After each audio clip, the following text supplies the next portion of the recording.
Continuing now with the discourse by Godfre Ray King.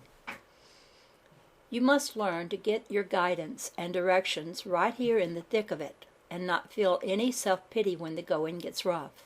You must learn to face your experience. Stand right up and say, "See here, I am the presence of God here, and by the power of light that I am, I command the perfect thing to come about instantaneously." And then allow it to do so, and it will. Just stand your ground perfectly calm and serene, and wait patiently to see what that perfect thing is. And won't you be surprised when you see God in action, how perfectly your God self will handle it every time. And handle it it will. Why, it must, don't you see, for it is the law, and has no choice but to handle it every time. And then you will see why it was necessary for you to have had that experience. You will see what it has shown you, either about yourself or someone else, or some working of the law that you needed elucidated. For if you are to become wise, experience you must have, and wisdom is the state to which you must attain, if you would become a master and be of service to others. And I wish you, my students, to know, all others, not just you who are consciously so, but all others are on the path. And as evolving masters, it is your duty to be ready and able to help anyone, anywhere, anytime, no matter how humble his position in life may seem, or how far from things of the spirit he may seem. For, dear ones, all are seeking, whether they talk about it or not. And you never, I repeat, you never know the spiritual evolution of another of God's children. With regard to the growth of the life stream, all terms such as high and low are relative. For with regard to evolution, there is no end, even in the ascended state. We are growing and evolving, though we have transcended entirely all human limitation, and are wholly God beings in every way. For life is growth, and all that is alive is growing in one way or another. Should something cease to grow, it passes out of existence. One must never look down on another of God's creatures, for no matter how advanced one may be, there are always those more advanced on whose assistance and love one's own future growth is dependent. So you see, my dears, that to have faith in us who are more advanced and have already transcended the human octave, to have faith in your own God self, with which we are one, and to seek to help others, who are also a part of that one, is the true equality of the light by which all men are created equal, and is the sure, certain path to harmony with all creation. In my own experience, dear hearts, I had to face every imaginable situation, and I want to tell you something. I thought that I could not go on sometimes, so great was the force that seems to be against me. And it was all that I could do to extricate myself. But never did I despair, although I was close to it many times, for I knew that if I did not master a certain force, I would be faced with experiences over and over again where that same force would come into action, until my determination to overcome was so great that my dynamic application of the law became a conquering presence. And never again did that force have any power over me, because, don't you see, I was then master over it. Why, dear ones, on some occasions people even came and said right to my face, "I am going to get you." And I would call immediately to God, my own I am presence, and say, "No, that you will not." And they would say, "Who's to stop me?" And I would reply with the full conviction that I am, "God within you will stop you." And all the time that the individual was before me, I would be silently blessing that one, and calling to his own God presence within him to take command there, for I always knew, and held in my consciousness at these times, that one part of God cannot and never did harm any other part of God, despite the human sense consciousness that tries to convince one to the contrary.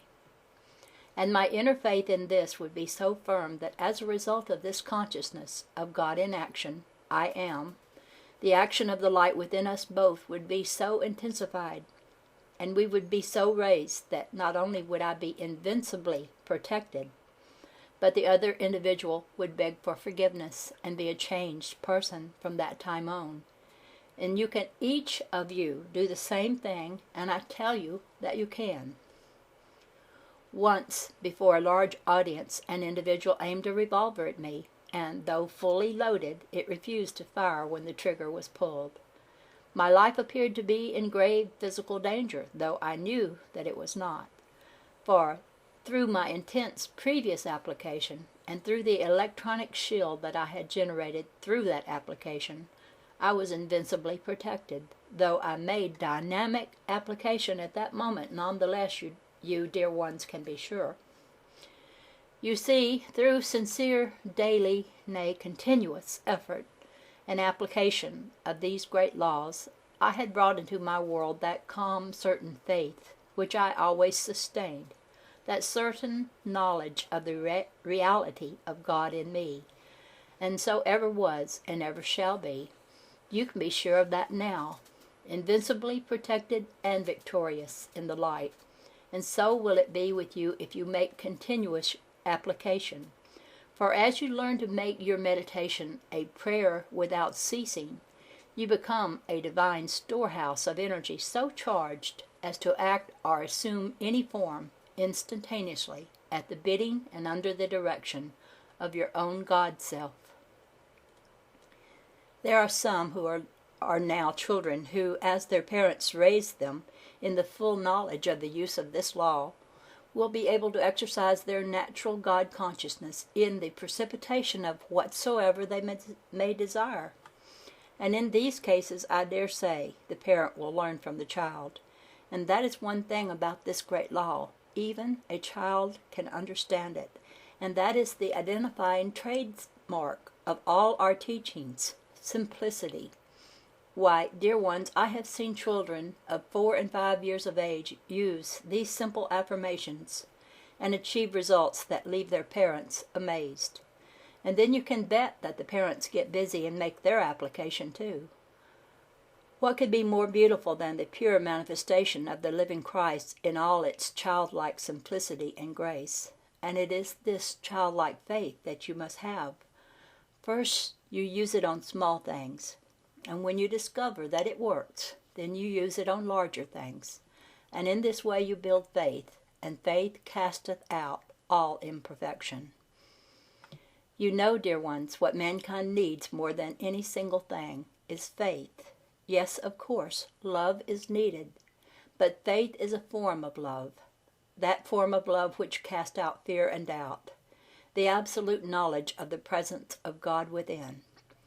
And believe me, fear and doubt are the 2 greatest drains on every individual today. Actually, fear is just doubt manifesting in a slightly different way. And the different manifestations of that doubt are more numerous than I can name. Anger, self-pity, self-justification, greed, apathy are only a few. Many times, most times, more often, in fact, people do not realize that these forces act in them, for they are often dormant until a certain situation comes along and the force is awakened or comes into action. Even in students very far along the path, and then that one will very often justify his actions or feelings so cleverly that he is later not even aware of what it was that was acting in him. And this can be very dangerous, especially in one who is in a position of influence over the lives of others. Honesty is the first and foremost requirement expected of any student of law, and honesty with oneself comes above all else.